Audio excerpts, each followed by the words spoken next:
Shields up, Iron Breakers. Rurikhan here coming at you with another video, and today we're going to be talking about Monster Hunter World. More specifically, I wanted to tell you guys a couple of tips as to how you can go about making your own builds. Now, you might remember a recent video that I did where I showed you guys my Gunlance build, which is still incomplete. I still need to kill a lot of monsters, get a lot more gems before I'm happy with the skill set that I have on that particular build. And speaking of which, I really appreciate all of you guys that took the time to watch that video, give me some feedback in some of the skills that I had, because it did make me see things in a different way. This back and forth is actually something really cool when you are discussing a build, because sometimes you just get over-focused on certain aspects of your build to the detriment of other aspects that could also be really, really beneficial. Which, by the way, if you guys want to discuss that kind of stuff, there is a link in the description of every video that I make, which goes on to my Discord. There's a lot of people in there that are passionate about Monster Hunter. Will be happy to discuss builds with you, especially for all you newcomers out there that are still kind of learning the game and stuff. So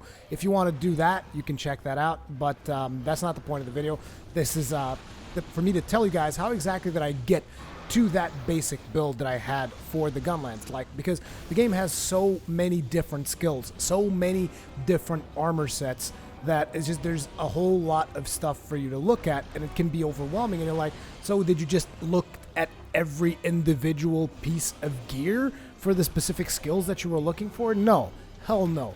Fortunately, Monster Hunter World actually does a really good job of providing you with the tools for you to be able to completely customize your gear set to the nth degree. And that is something that I really, really like. So, in order to go about doing this, here's what you want to do. You want to head over to the workshop, but you want to be naked. You guys are like, oh, why? Because you don't want the skills that are in your current armor set to influence the build in any way. Because you might think, oh, but I want this specific piece. You can get all the skills that you need so that they display correctly once you preview the equipment at the workshop. So make sure that you are starting with a complete blank slate. So you can come over to the item box, and you can go ahead and unequip all of your gear. You're not going to be able to unequip your weapon, unfortunately, because you always need to have a weapon equipped. But you can unequip everything else. If you don't know how to unequip, essentially, let's say you have a Dragon King eye patch, press X, it's unequipped now. Make sure you also don't have a charm, because all charms have skills, so keep that in mind. Also, the other thing that you should keep in mind is make sure that your weapon, whatever weapon you keep while you go to the workshop, does not have a decoration that is going to influence the skills that are going to be showing on the thing. So the purpose of coming into the workshop naked is so that you can actually see how many skills you are going to get on a specific armor set. So say, for instance, the basis of every build is going to be the armor pieces that form it. And then you're going to try to get a charm to complement that set in a specific way. But the basis of the build is always the armor set and naturally the weapon. So you go to Forge Equipment, you go to Forge Armor, and you can see that there's a bunch of armor pieces in here. And the first thing that you'll notice is that we're currently in high rank, because that's the only place where it really matters, the builds that you make, right?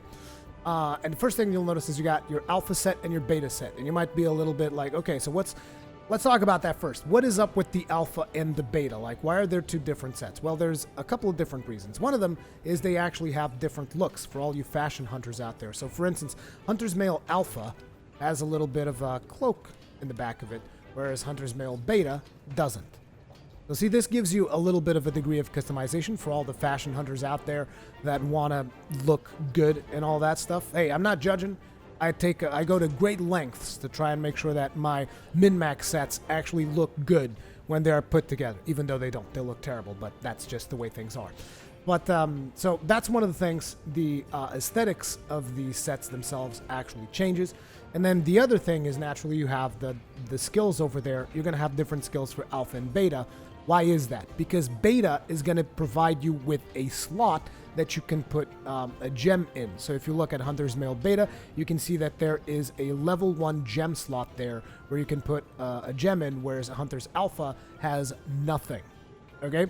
So basically, if you equip, like, say, a full set, by the way, you can equip full sets if you scroll all the way to the left side, you're going to get all of the skills from that specific set. Now, if you press R2, you'll notice in the top right-hand side, you get to see all the skills that you get with this specific set. So in this case, you get Slinger Capacity, Stealth, Master Gatherer, Scout Fly, Range Up, Scholar, Scenthood. And you guys are like, well, that's all good, but what the hell do any of those skills do? Well, this is when you're going to this is when you're going to press the touchpad. So pressing the touchpad, you're going to get Slinger Capacity level 3. It tells you what it does. Increases the loading capacity. In addition, it increases loading capacity from Slinger ammo dropped by monsters. And in addition, loading capacity for all Slinger ammo dropped by monsters. So tier 3 is what that is going to do. It's going to tell you what it does at every tier level. Same thing for Stealth, same thing for Scout Fly, Range Up, Scholar, Master Gatherer. It's going to tell you everything you need to know about every skill in this specific set. Okay? So that's how that works. And now you guys are like, okay, so you basically went around, looked at every single piece of gear, figured out which skill you wanted to get, and then you built your set? No. That would take far too much time. So essentially what you're going to do is you're going to press R3, and when you press R3, this is going to sort these sets through a different criteria. So maybe you want to get the highest defense set. Sure, you can sort by that. You want to get the highest resistance set. Sure, you can sort by that. Slot level, slots, skills. What you want to go to here is the skills, because that is the most important part of your build, right? So you go to skills, and now it shows you all of the possible skills that you can get from all of the armor sets that you've unlocked so far.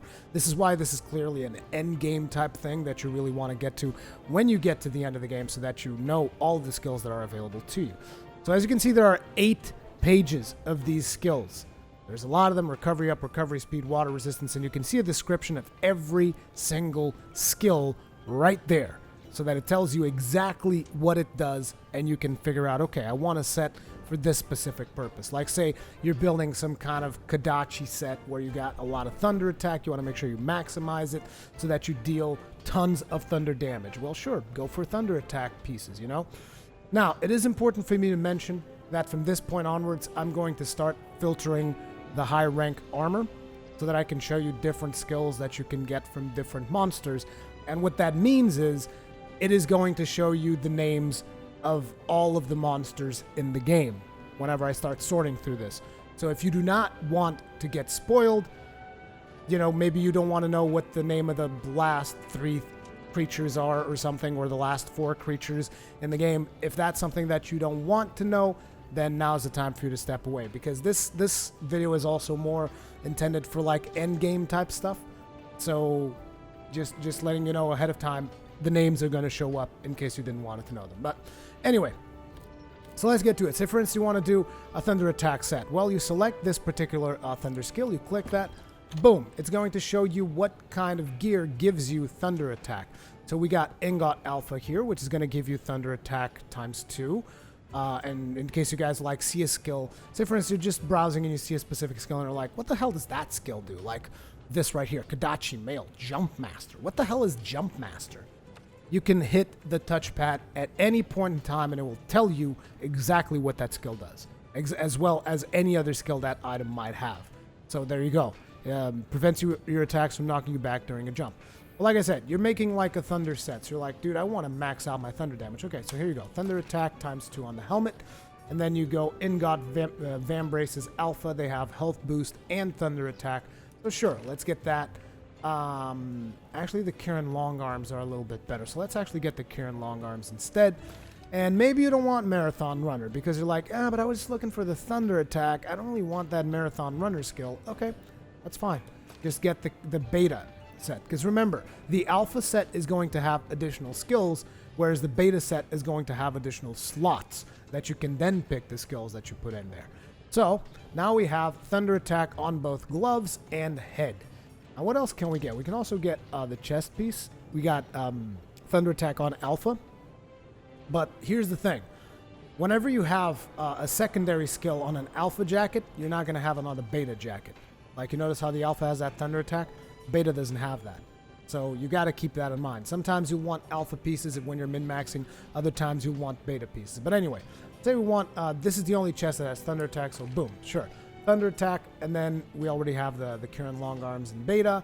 And then we can get the Kodachi Coil in beta as well, or we can get it Oh, actually, the Alpha's got 2 Thunder Attack versus 1 Thunder Attack, so we're going to go for Alpha. And I think at this point, we're pretty much maxed out our Thunder Attack lock. You can check this by going to the very bottom, by pressing R2 repeatedly, and you can see you already have Thunder Attack Tier 5. Now let's double check that. So we got 2 in the helmet, 1 in the chest piece, and 2 in the hand. So you actually don't even need a 2 in the coil. Or you can just grab some different hands. You're still going to have 5 Thunder Attacks. So always be careful. This is another point. Always be careful not to exceed the cap of a skill, because it's not going to keep stacking. It's like, this is the maximum. You can only get 5 Thunder Attacks. So if you're making like a Thunder Attack build, these are the only parts you need. Maybe now you're looking for something else. Like okay, so I got these 3 Thunder pieces. They're maxing out my Thunder Attack. And now let's say I want something else. I want some affinity. Okay, once again, you press R3, you go to skills, and now you want to look for that affinity. Where is affinity? There's a frack ton of skills, so like you gotta keep that in mind. You're gonna be sorting through these quite a bit, and I'm notoriously bad at finding specific things that whenever I'm looking for them. Oh, actually, it's not affinity. It's called Critical Eye. I keep forgetting. So Critical Eye is the skill that increases your affinity. So say you wanted some additional affinity. Boom. Critical Eye. It's going to tell you the item sets that have Critical Eye. So we got the Kuluyaku, for instance. Make sure that you swap back into equipment info, because if you go to all the way into R2, it's going to become a little bit messy. But it is giving you, like, you're trading this skill for that skill, but I just find it easier to look at specific things. Now, just remember, you're currently using helmet, chest, and belt. So the only thing left is gloves. Gloves and legs. So you want to look for Critical Eye in gloves and legs. So we got Odogaron over here with Critical Eye on gloves, as well as Kuluyaku. We're going to go with Odogaron. It also has whoa. Let's not craft that. Press square to preview. And then we need legs. We also can get Critical Eye on legs, or we can get Critical Eye on Kulus. So we're going to go with Odogaron. And there you go. This would be your set for some Thunder Attack and Affinity. Now, this is a really bad set. This was just to give you guys an example of how to go about doing this stuff. And then it's like, depending on the weapons that you have, you're going to want specific stats. So say, for instance, Rurikhan, you were doing Gunlance. What would be like one of the massive skills for Gunlance? For Gunlance, one of the most important skills is actually artillery. If I can find it here somewhere. And don't confuse artillery with bombardier or heavy artillery, because 2 very different things. As you can see here, artillery strengthens explosive attacks like Gunlance Shell, Wyvern's Fire, Charge Blade, File attacks, and sticky ammo. So you definitely want some of this. You're going to get that artillery, and then it's going to tell you, okay, you want to get artillery? Here you go. You got your Anja Greaves, and you got your Anja Coil. And just remember, artillery has a cap of 3. It's telling you right there. You get 2 out of 3. So make sure that you never go over the cap, okay? You can only stack caps up to a certain point, right? So Rurikhan, what about set bonuses? Are they worth it? How do we go about figuring out whether or not we want specific set bonuses? Well, set bonuses show up at the very last page of the skill filter. So if you go once again to the skills thing and you filter it, and you go to the very last page by pressing left, you will notice that the very last ones are going to be specific set bonuses. So like you got... it begins at Nergigante's Hunger. So it also tells you how many pieces of a specific set you are going to need in order to get that bonus. So in order to get Hasten Recovery from Nergigante, which is going to regenerate your health as you continuously attack a monster, it kind of sounds like Life Leech, but in reality it's not really that impressive. It's still okay if you need 3 pieces from Nergigante anyway, which actually Nergigante is one of the best sets in the game, so having pieces of Nergigante is not necessarily a bad thing. So Hasten Recovery kind of gives you a little bit more survivability, but it's very, very minor. You got Valhazak's Vitality, which gives you super recovery. You got Pinkrathian Mastery. So there are some of these that I personally tend to like. Like one of them is the Rathalos Mastery when it comes to Critical Element, which allows you to crit even with Element, which is pretty cool. Increases your elemental damage whenever you land critical hits. And then his 4-piece set bonus also prevents your attacks from being deflected, so the Rathalos stuff is actually pretty cool. And you can stack it by using armor pieces from both Rathalos and Azure Rathalos, so you can really kind of min-max a little bit there. As a matter of fact, I had 2 parts of the Rathalos set in my Sword and Shield build, which I will eventually do once I get more gems and all that stuff. You got the Diablos Mastery, which is pretty cool as well. Raise your attack as your weapon loses sharpness and gives you non-elemental boost. And you got plenty of other things to look at, like you got Basil Goose, which gives you the Guts Protection, which essentially is like the equivalent of Second Chance in Demon Souls, for those of you who know that. And you got a bunch of more stuff. I actually want to get this bonus, but not from the set bonus, because here's another thing. Your set bonuses eventually can actually come from gems themselves. So like, for instance, the bonus that you have here in Diablos Mastery, the non-elemental boost, I have that bonus on a tier 2 gem, which is called Elementless. So some of these set bonuses will become available for you later in the game in the form of gems. So don't see like you're forced to getting a set. Like, sure, you might need to get that set right now if you want to get a specific bonus from a set piece, but later in the game you might be able to get that just from a gem. And then the other thing to keep in mind is that, okay, you've made up your mind about what you want to have on your armor set, but you're like, oh, but there's this skill that I really wanted to have more of it, and I can't get it through the armor sets, and I still don't have it gems. There is another gear piece that you can craft besides just armor. There's also the charms. Now, these charms are also upgradable to a certain point, which is something that you want to keep in mind. So, for instance, you want to build an attack charm, and you're like, okay, so how much am I actually going to be able to squeeze out of this attack charm? Well, the base version is going to give you 1 attack boost, but you can upgrade it up until level 3. And what that means is you can get it to do attack boost 3. That's what that upgrade level means over there on the top right-hand side.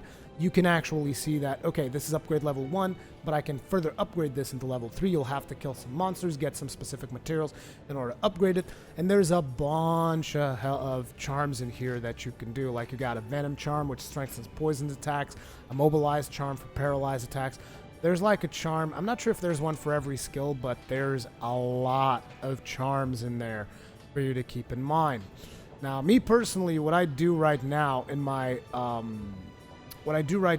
build for the Gunlance is I'm actually going for an artillery charm, which I can't even find. Like I said, I'm notoriously bad at finding stuff. Here we go.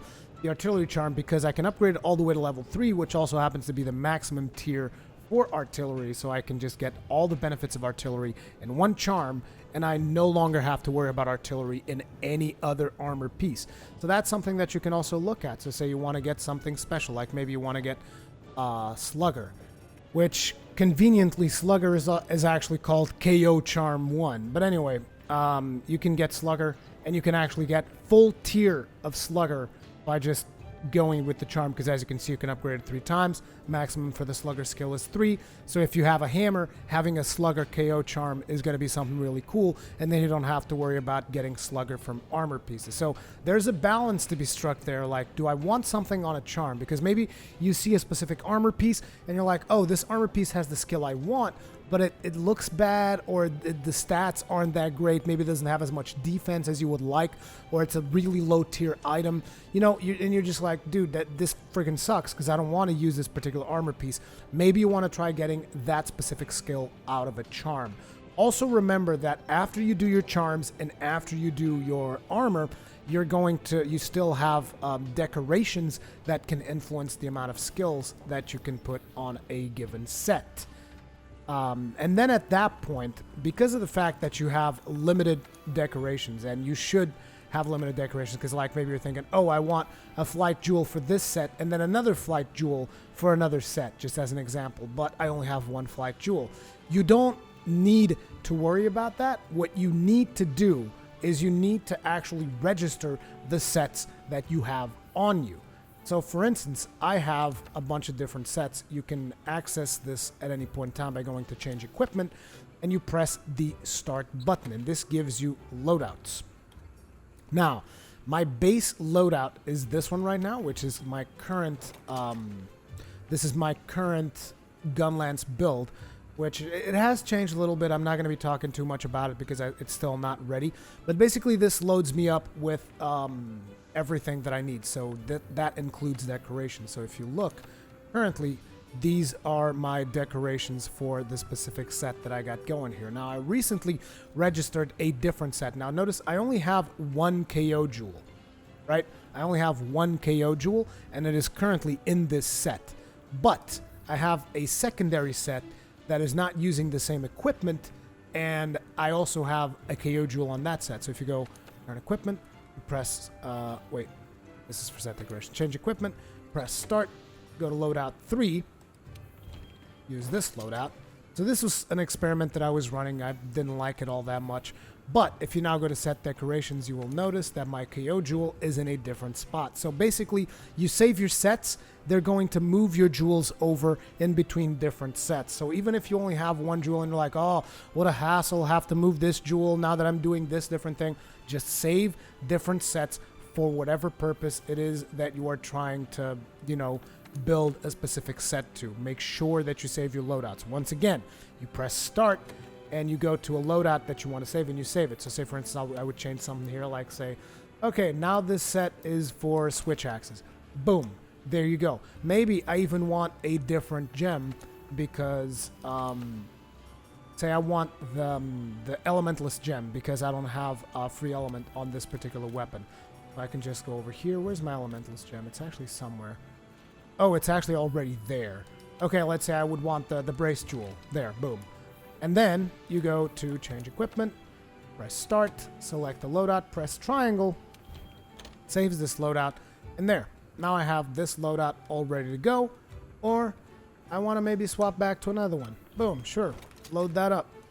Okay, super simple. Make sure that you are storing different loadouts so that you don't have to go through the hassle of swapping around gems all the time. And you're gonna be upgrading your gems. Remember, whenever you upgrade your gems, whenever you change specific gem on a set, update that set so that it's always up to date with your latest set. This is very important because it's going to save you a lot of time in the long run as you are experimenting with different builds. Hopefully this helps you guys out there. If you guys are wondering how to go about, you know, checking out all the different skills and all the different things that you can do in Monster Hunter World for all the different bases for your builds. And if you have any questions, let me know in the comment section below. Thank you very much for watching this video, and I'll see you guys in the next one.